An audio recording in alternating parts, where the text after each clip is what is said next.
பணம் எல்லாமே கிடையாது, ஆனா எல்லாத்துக்கும் பணம் தேவை. அதுதான் ஆக்சுவலா வாழ்க்கைக்கான தத்துவம் கூட. நீங்க எல்லாரும் சொல்றவங்க சொல்லுவாங்க பணம் முக்கியமே கிடையாது, பணத்தை பத்தி பெருசா கவலைப்பட வேண்டாம் அப்படின்னு. ஆக்சுவலா சொல்ல போனா பணம் முக்கியமே கிடையாது நீ சொல்றதுக்குமே கூட உங்களுக்கு ஒரு ஸ்டேட்டஸ் தேவை. அந்த ஸ்டேட்டஸ் வந்து நீங்க சொன்னீங்கன்னா பா செம்மையா பேசுறாப்ல தத்துவம் இல்ல அப்படிம்பாங்க. ஆனா பொதுவா பணம் முக்கியமே இல்லைங்கிறத எந்த ஒரு ஏழையும் சொல்லவே மாட்டான். ஏன்னா அவனுக்கு தெரியும் இந்த பணம் எவ்வளவு முக்கியம் அப்படின்னு. இந்த 20,000 30,000 நிம்மதியை தேட முடியுமானா அதுக்குள்ள எவ்வளவு தூரம் நிம்மதியை தேட முடியும்னு பாத்தீங்கன்னா கஷ்டப்பட்டு தேடலாம். ஆனா அந்த 20-30,000 நான் நிம்மதி தேடவே முடியாது, எனக்கு இன்னும் பெருசா தான் வேணும் பெருசா வேணும்னா 20-30 ஆனாலும் சரி 30-60 ஆனாலும் சரி அது வந்து ஆற்றுப்படவே செய்யாது. உங்களோட எண்ணிக்கை போயிட்டே தான் இருக்கும், அதுக்கு தீர்வே கிடையாது. அதுக்காக நான் வந்து 20,000-30,000 நீங்க தேங்கிடுங்கன்னு சொல்ல மாட்டேன்.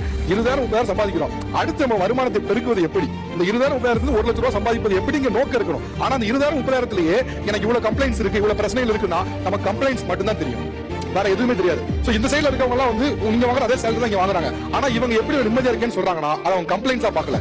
எஸ் இது நிலைமை, ஆனா இதே நிலைமை வாழ்க்கை முழுக்க இருக்காது நம்புறாங்க. அதனால அவங்க சொல்றாங்க அவங்களுக்கு அது கம்ப்ளைண்ட்ஸா படலாம், உங்களுக்கு கம்ப்ளைண்ட்ஸா படுது. அப்கோர்ஸ் நீங்க சிரமப்படலன்னு சொல்லல, உங்களுக்கு சிரமம் இருக்கு ஏத்துக்கிறேன். ஆனா இது என்னோட வாழ்க்கையில இருக்கக்கூடிய ஒரு சவால். அந்த சவாலை மாத்துவே நீங்க நம்புறீங்கன்னா நீங்க இந்த பக்கம் வரலாம். அது நம்பலனா உங்களுக்கு இன்னும் ஒரு பெரிய புகாரா தான் இருக்கும். இது என்னோட சவால், என் வாழ்க்கையில அடுத்த பரிணாமத்துல நான் இப்படி இருக்க மாட்டேன், அட்லீஸ்ட் என் குழந்தையை கொடுக்க மாட்டேன்னு நினைக்கிறீங்கல்ல, நினைக்கும் போது இந்த பக்கம் வந்துருவீங்க. Money is not